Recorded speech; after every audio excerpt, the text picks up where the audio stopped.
Welcome, everybody, to the March meeting of the Tri-Borough Bridge and Tunnel Authority, called MTA Bridges and Tunnel, right? Otherwise known as MTA Bridges and Tunnels for short. Neither one of them fits on your T-shirt. I have been asked to make an announcement at the beginning. This is a reminder that during the public comment period, public speakers are allowed 2 minutes to make remarks. The public comment period provides an opportunity for speakers to make statements on any issue appearing on the committee agenda. It is not a question and answer session, as the committee schedules are tight and our committee meeting time is limited. The MTA provides multiple forums for asking and receiving information, such as its website, which may be utilized. Did I do that right? Okay. Are there any public speakers? Oh, okay.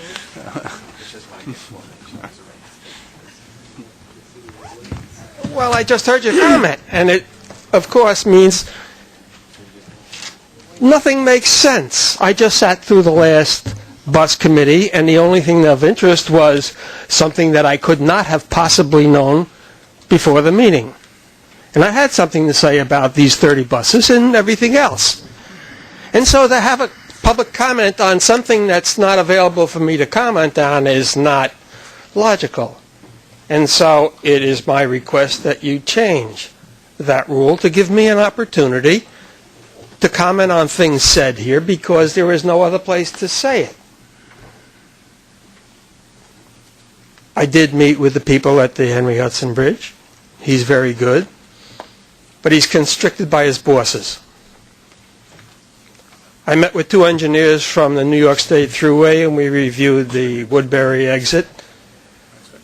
The engineer who actually designed it and the engineer who's been in charge of road striping for 30 years, and we've come to a very good conclusion on how to improve safety and reduce costs. I've met with the chief traffic engineer of the Port Authority, and we will meet again, and we have come to an agreement that how it will be changed for this year. I have a commitment from Joan McDonald on record at the NMTIC meeting to arrange a meeting for me to meet with her staff to correct the lines. Bridge and Tunnel will not do that. I again request a meeting with their design engineer for roads, markings, so that we can bring them into compliance with the manual, do it correctly this year, and save money and make it safer. There is no place for me to ask questions and get answers, much as that you said there was. And if you want to carry me out of here because I'm not through, it will not be the first time I've been carried out of a meeting, nor the first time I've been arrested by the MTA. And if you want to do that on the record, then do it. You have detectives there ready to carry me out again. Carry me out. This is a confrontation about whether or not the rules that you're using and have used for the past years are relevant today. I will finish my remarks when I'm ready. You've made rules here that no longer are relevant. And it's time the rules were changed. Chris Christie changed the rules when he stopped the ARC tunnel. You haven't gotten the message yet? It's about time. I'm prepared for this gentleman over there to take me by the arm, but I will not go quietly this time. Last time I did. You want me out of here? You're going to have enough people to carry me out kicking and screaming.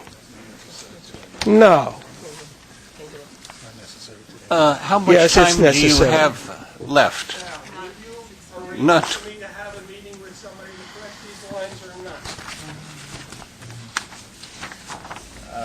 Thank you, Mr. Bowden.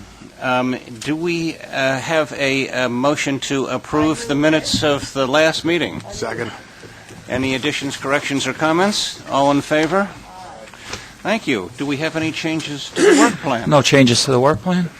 I always wonder to whom I ask that question every time. Is it you I ask that? I believe so. Ladies and gentlemen, our distinguished, hardworking, and fabulous Chairman, Jim Farrar. Thank you, Mr. Chairman. We'd like to start off the committee President, by presenting a PowerPoint presentation on our work with VMS signs. VMS signs enhance our customers' experience not only prior to moving towards one of our facilities, but while they're traveling on the facility. And we're trying to inform the motoring public as to time travel. So as you can see on page 1, the FHWA studies show travel time messages are consistently given high ratings by motorists, provide valuable real-time information, and they result in improved traffic flow by providing real-time traffic conditions. How are they calculated? Leveraging our existing EasyPass infrastructure. EasyPass tags serve as probes. They collect anonymous data from EasyPass tags. They're installed on major routes throughout the region, and MTA B&T shares information with Transcom for regional traffic condition monitoring.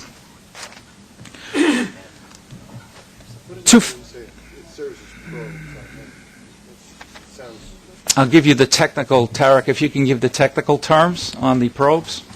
EasyPass probes are the tags itself. So, I mean, it works exactly the way the EasyPass system works. When you cross under the EasyPass reader, it reads your EasyPass tag, but it collects anonymous data. Okay. Travel time delivery methods. Phase 1, the MTA website delivers real-time traffic conditions that can be assessed from any PC or Internet-enabled smartphone, focuses on facility traffic conditions, and provides information prior to our doing travel. Phase 2, in progress, variable message signs, delivers real-time travel conditions to motorists, focusing on major local destinations from our facilities. MTA B&T Travel Time website, available on the MTA Info, personal computer, mobile phones, phone travel time application in development, one-touch access from iPhone users, and will provide travel time and other MTA BT specific information related to traffic conditions. This page gives you an update or a look at the MTA.info page. As you can see, each facility is pictured on the left. If you click on that facility,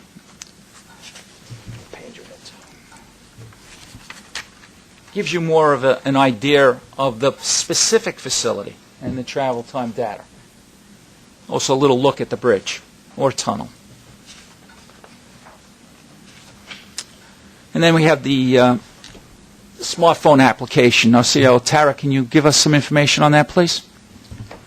Currently, you can, our motorists can access travel time information using their smartphones, such as BlackBerry or the iPhones.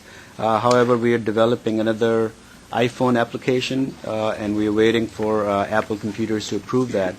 And once that approval is granted, we will make that application available to motorists sometime in early summer. Again, the application progress. And that's how the application looks like. I mean, on the left you have the travel time. In the middle, they can also access the video, and on the map itself, the travel conditions. Somebody has a question on that side. Jim? Oh, go ahead, Alan. This information is very useful. However, I'm a little concerned that sending information to people on their phones, since our customers are driving, may not be the most prudent of ways to communicate. Do we have any plans? Is there any private radio or plans that are in development? Like I know that when you're around airports or other things, there are certain messages that are given on a private radio station that we could be using so that people who are driving their vehicles could get information as to what's going on at our various crossings? We're not proposing that people use their phones while they're driving. No, and I understand that there are other people in the cars that can get it. I just wanted to put that on the record. But what we're doing is we give people the availability to use their phone prior to their transportation, and then while they're on the facility, the best way for them to move about is looking at these VMS signs that are on the facility. So at certain destination locations or decision points, they can make an adjustment in their movement.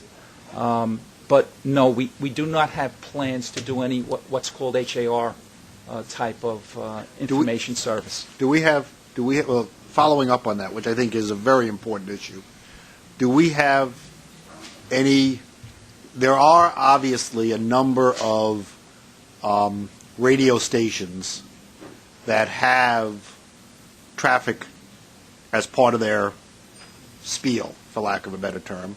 And on XM and Sirius, there is actually a traffic station for New York City and the surrounding region. Do we provide our information directly to them? Because understanding Alan's point, Yes. and until we have enough of the VMS, most people, I would assume, like myself, get their traffic flow from the radio. CBS Or whatever it happens to be. You know, now that I have XM radio, I hit 211, and XM radio comes up because it has its own direct New York metropolitan area station just for traffic. So my question is, what do we do with them? It does get reported to those radio stations through Transcom. Sirius covers our facilities, especially during the rush hour. Right. We're repeated constantly on that New York City traffic station. But we are dependent upon them to do it, which is different than us doing it ourselves. Yes. I mean, if you have, what basically comes down to, if you have a second person in the car, and you have the equipment to do it, you can get the information directly from us. If you don't have the second person in the car, Correct. or you don't have the phone to do it, you can't get the information directly from us. You have to have somebody else be the intermediary in between. Sirius radio and most of the radio stations will have access to this information also. So they'll get it directly from our website. But to them, we are dependent upon them using it, is what I'm saying, to do that. If you have the second person in the car, we're not dependent upon anybody reporting it. Yes. You get it directly. So I think that's the point Alan is making, and I agree with him, and that even indicates the greater importance of the VMS signs, because by the VMS signs, we can get to the customer directly, as opposed to having to go through somebody else who may not. Because if you listen to CBS 88, okay, sometimes they truncate the report, okay? So you may hear a report about the Throgs Neck Bridge every third report. By the time you get to the third report, you're either in the traffic jam, which you didn't want to get to, or you're over the bridge, hopefully over the bridge in that context. So it's a question to us of our controlling our information and how much we can get directly to the customer without somebody else having to do it for us. That's really what the question is. And obviously, as pointed out, if you have another person in the car, they can do it directly. If you don't, we're restricted by what we can give them. I think that's the point. Point well taken. Technology is moving along. Yeah. We continue to look for technologies that will enhance the customer experience, and I'm sure there will be forthcoming technologies that will do exactly what both of you gentlemen are referring to, the use of information that comes across from this data that can provide a single driver the information without looking at his cell phone. Because I know that we now have, at least from the state, 511. Okay, Yes.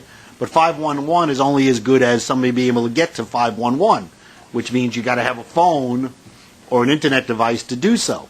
It would be beneficial if whoever runs 511, is that the state or by contract with somebody? Yeah, it's the state. The state, I okay. believe it's the It would be state. significantly beneficial if the state had their own little radio station, so that with all that information, not just ours, but all of it, so that if you were in the car, you could hit whatever station it was and get the same information as you could get on 511 if I didn't have to sit there putting 511 into my phone, which I really don't want to do if I'm driving on the expressway. So, I understand this is not just our issue, because, once you get past the Throgs Neck Bridge, you're all going to, the next thing you want to know is, okay, what's the delay on the Cross Bronx, which is not our issue, but it is somebody's issue in the region, and one would assume that State DOT, being the conduit for 511, that would be the best way to handle the issues I think that we raised and that way you wouldn't have to rely on a non-government entity to give the information directly out to the customer. I think it would be very beneficial for, us to ask State DOT or to request at whatever meetings there are about the issue, because, it happens now. It's not a question of technology, because it clearly happens at all the airports and many other places. But if you could have a directed radio station just for traffic information in the region on an on-time basis, I think that would be very helpful. We're currently working, I had meetings with Transcom. Tarek is our CIO. We're working extremely close now that we have this information in place with Transcom, and we can bring it up to that committee at Transcom to see what we can do to enhance that, exactly what you two gentlemen are referring to.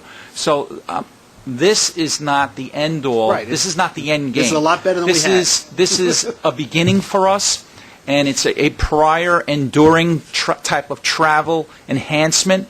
But I'm not saying that this is the end of where we're moving to inform motorists about movement in the region. Thank you.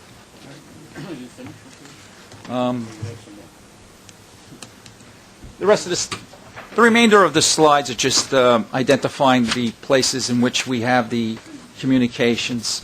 And then, if you can move it along, Frank, just what the sign looks like. That's basically what the signs are looking like. So that can end the I would assume all of these are going to be on our facilities. Yes. As opposed to other entaties having them on their facilities. Correct. Or the roadway. We're leveraging our existing VMS signs and our existing infrastructure.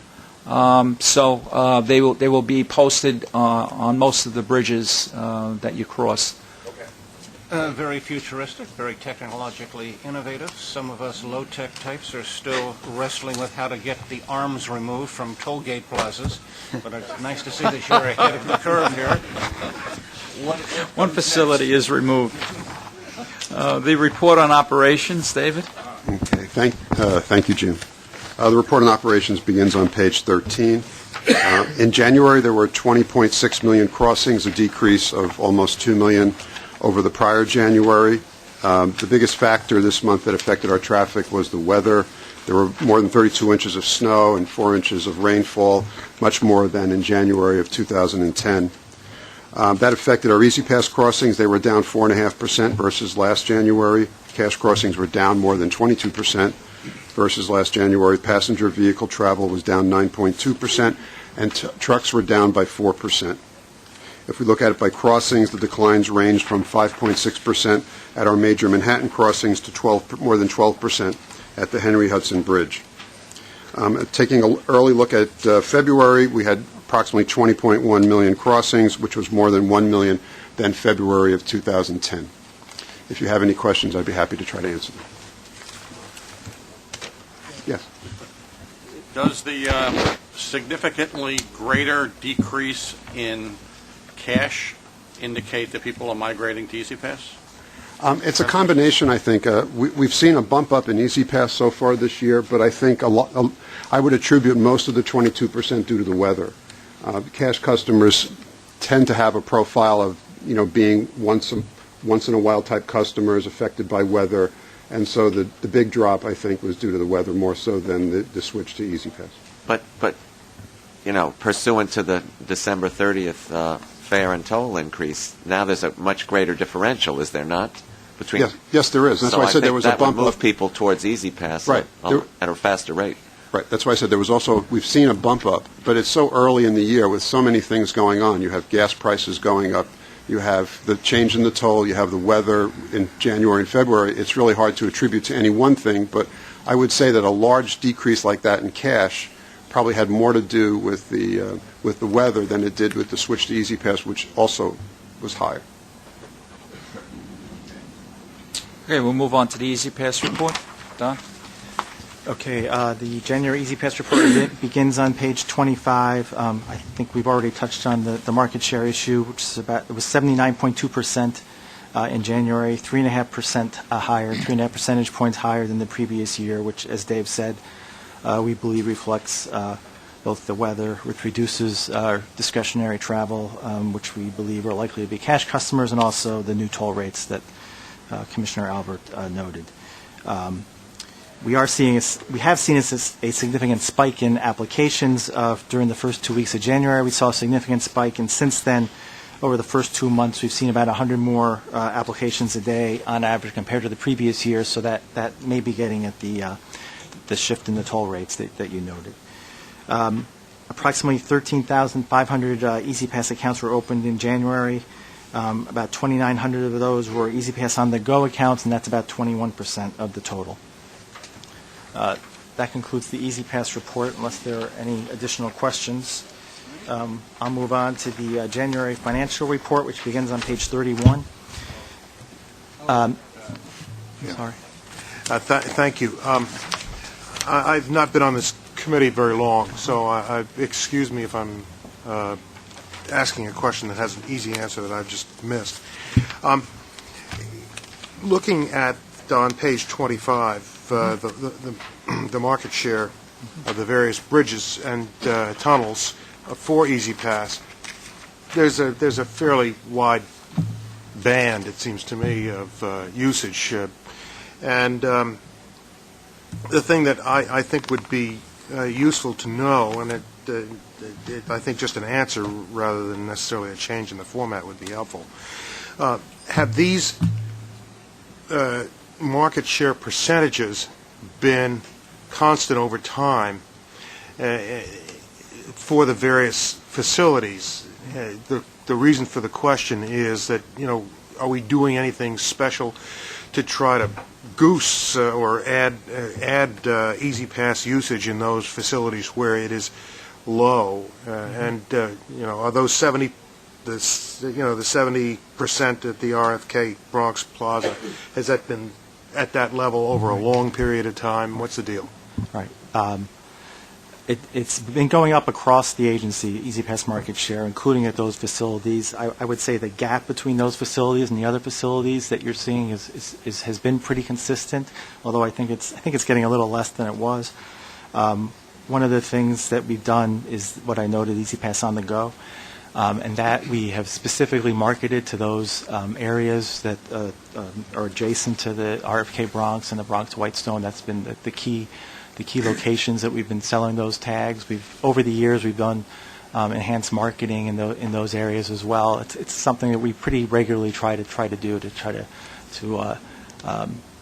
convince people in those particular locations to switch to Easy Pass. We've done some market research over the years, and it seems to be a demographic issue as much as anything in those areas. But you could also argue that the reason the RFK Triborough is the lowest is that there's a plethora of free bridges in the vicinity. That might be one of the reasons too. Yeah. That's correct. Right. Dave's pointing out the year-to-year comparison. You can see in the 2011 versus 2010, it's 5 percentage points higher at the RFK Bronx, about 4 percentage points higher at the Whitestone. So it's actually gone up probably a little bit more than. Yeah, it's actually it was in the low 60s, even the high 50s a couple of years ago, if I recall. So it has gone up. Okay, the financial report begins on page 31. For January, toll revenue was down about 2.3% against the budget, about $2.5 million, and that's due primarily, of course, to the heavy snow during the month. Total expenses were about $5.1 million lower, primarily due to the timing of various categories of expenses. Included in these savings are lower overtime spending, was almost 11% lower against budget, over $200,000. And as you probably know, if you've been on other committees this morning, the agencies are now including new overtime tables in this month's report, which show the actual against the budget for various categories of overtime, and we'll be happy to answer information about that as time goes on. Total support to mass transit for the month was about $66 million, which is more than $5 million better than planned. And that concludes the financial report. I don't know how you guys do it. We have been at every other committee meeting where revenues are off substantially, expenses, including overtime, are up dramatically, and the bottom line has taken a terrible hit. You, on the other hand, show a bottom line improvement and a increased commitment to mass transportation of 2.6%, and you're 8.6% ahead on the bottom line of your budget. You guys should take over the rest of these agencies here, because I don't know what you're doing except cooking the books or something, but this is quite, to even decrease overtime during this difficult period, as much as you did, you're the only agency that's done that. So you're making us look good. You know, whenever you guys do very well, the directors take the credit for it. Whenever you do poorly, you know, it's the staff's fault. I thought it was fear that if they said it the other way, you'd get upset, and that's what they don't want to have happen. Well done. Thank you. Who's next? Capital program. Tony? Joe, sorry. Good afternoon. I'm pleased to report that so far the capital program for 2011 is progressing very well. Our actual commitments year-to-date are tracking very closely with our planned year-to-date commitments. We've committed approximately $35 million year-to-date compared to a planned $39 million. In February, we had 22 new commitments made at approximately $31 million. Major commitments made in February include construction management services for BW 89C, that's the replacement of the Queens approaches of the Bronx Whitestone Bridge, and a project at the RFK, resurfacing of RFK bridge decks, RK 74. There were no actual or planned completions in February, and year-to-date we've accomplished about $5.7 million in closeouts. Some minor changes to remaining commitments for the year are noted at the bottom of the page, and unless there are any questions, that concludes my report. What's that on page 52? Weather information systems. What is that for almost $1 million? When describe the weather information? Yes, the weather recording system. Go ahead, Joe.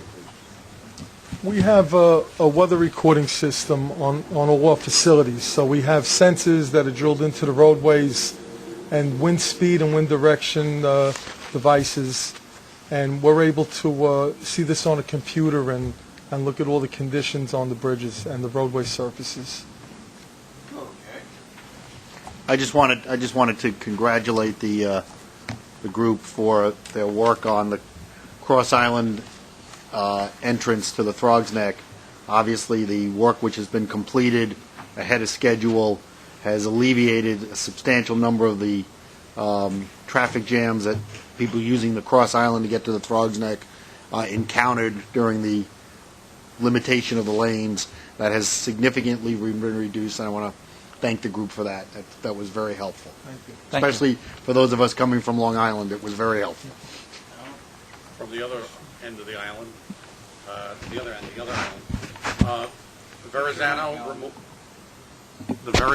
Verrazano removal of the toll booths, the next phase, when is that going to begin, and when is it going to be completed? Joe? Yeah, we're about to officially start advertising the construction phase for the largest of the three phases of that work. That's contract VNO3B.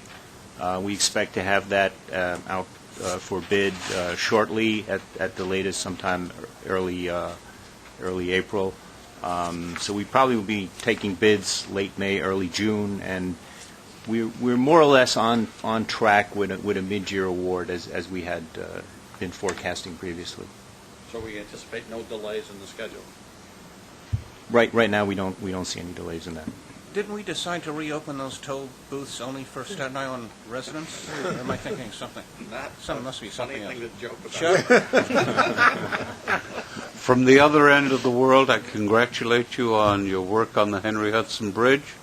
It is a snap to go through nowadays. The barrels have been removed. The cones have been removed. You've done a fine job. One day you'll look at striping. But it's really terrific. You've really done a first-class job. Thank you, Commissioner. We're taking baby steps here. We've never been in this type of business model, and we expect to improve on what you already see. No, we expect you to commence with perfection and continue to improve here. You know that. Who's next? Mark, I just following up on that comment, however, I was going to say, because it is going so, it seems to be going so well, I don't know whether, from the inside it is massively complex, but are there near-term plans to remove those toll booths, which are, to my view anyway, impeding traffic flow? I see people basically slow down as though there was a gate there, even though there isn't, and with good reason, because you're going through a chute. Is there any current plan to remove the booths, and if so, can it be accelerated? The reason the program has moved along quite nicely, fast, the civil work, is because we leverage the existing infrastructure of the toll booths and the equipments on those islands. Because it was only a pilot, what you would probably be referring to is an open road tolling where there were no booths and just gantries and open space, which is a different and complete different toll structure. So once the pilot is completed, and the next phase is phase 2, where we go to cashless, assessments will be made moving out. But the one singular reason that the program has moved along as quickly as it has is because we were able to leverage the existing infrastructure. So it's I don't know if I answered your question. The removing of the booths at this point would technically be removing some of the equipment that we use to record and monitor and affect this AET program or pilot that we're in now. Understood. Have we learned about everything we're going to learn from this pilot by now? The physical is moving along rather well, meaning the civil work and the infrastructure we have in place. Because it's not open road tolling and we did not perceive the traffic to move along at the pace of, let's say, the highway, 40 miles an hour, it's moving along at a pace that we predicted. So it's a predictable movement of traffic. The back office function is the big question mark here. There's a lot of back office work, software work, that still needs to be completed and will be moving along in that cashless phase. Needless to say, that's probably the most difficult to ascertain at this point in time, requiring us to at least have this pilot for the remainder of the year so we can have the proper back office functions looked at, and that we're as sure as we can be that those functions are working properly once we move into that cashless phase, the next phase, and then make assessments on the cashless phase, because we will not be collecting any cash. There will be no cash booths, so it'll be a different business model again. I don't want to predict at this point in time how fast that will move along. But we will be reporting to the committee. We plan on making a report to the committee prior to the August break, sometime in July, on our 6 months pilot. We'll get a little bit more in depth. Thank you. Are we ready for procurements, or are they so small we want to throw them back until they get bigger sometime? They're fairly small, but our procurement chief would be offended if I didn't give him his 5 minutes of glory. All right, go ahead. Thank you, Jim. Good afternoon. There are 3 procurements this month totaling about $1.937 million. There are no non-competitive procurements. The 3 procurements are competitive, and starting on page 57, the first is a personal service contract with STV, Inc. to provide construction administration and inspection services for Project RK-74, replacement of T-48 roadway wearing surface at the RFK Bridge for $847,772 over a period of 1 year, 4 months. This happens to be the companion piece that Joe mentioned a moment ago as far as RK-74 construction is concerned. Please turn to page 59. The next item is a modification to a miscellaneous service contract with SEB Services of New York, Inc., to add funding through November 2011 for the ongoing provision of uniformed armed guard services at various bridges and tunnel sites in the amount of $681,404. A summary of the last item in this month's package is on page 60. It is a modification to a personal service contract with Amon & Whitney and Gannett Fleming, performing as a joint venture for additional design and design services during construction that are specific only to Project HH10, which is described as a replacement of the upper-level curb stringer and safety barrier at the Henry Hudson Bridge in the amount of $407,250. And there are no ratifications. Are there any questions? Any questions on the procurements? Is it safe to say that when the cashless tolling begins, that the services of SEB will no longer be required? There are no armed guards up in that particular facility. So No, I mean when it spreads system-wide. We have armed guards at specific locations, but none reside at the toll plazas. Any further questions? Is there a motion to... So moved. Second. Oh, one more? Oh, procurements, I'm sorry. Go ahead. All in favor? Aye. Any opposed? Procurements carried. What's left? Safety, Andrew. Safety. The 2010 and 11 safety results and goals begin on page 61. I've got page 62 to 65 are graphs and charts covering the employee lost time injury statistics. Stats are recorded by the 5-year record of injury cases and case rate and incidents by work group and type of injury. There were 95 lost time injuries, an increase from 50 in 2009. Analysis of the injury cases, which were overwhelmingly slips, trips, and falls, did not reveal any pattern or hazardous conditions. Our employee safety program consists of communication of a consistent, clear safety message, including roll call discussions and toolbox meetings. We have joint health and safety and operations initiatives, which include quarterly safety meetings and standardizing procedures and training. We're continuing with the supervisory investigation of incidents and Health and Safety Department quarterly inspections with a focus on plaza safety and locations of employee incidents. Page 67 to 69 are graphs and charts covering the customer vehicle accidents with injury statistics. The number of accidents with injuries, 265, was the lowest we have ever recorded. Our customer safety programs consist of a comprehensive review of signage, which includes taking pictures of all the facilities and making an inventory list of all of the current signs. Traffic control, which includes enforcement actions focusing on speed and unsafe lane changes and unsafe and overweight vehicles, and restriping at all the facilities.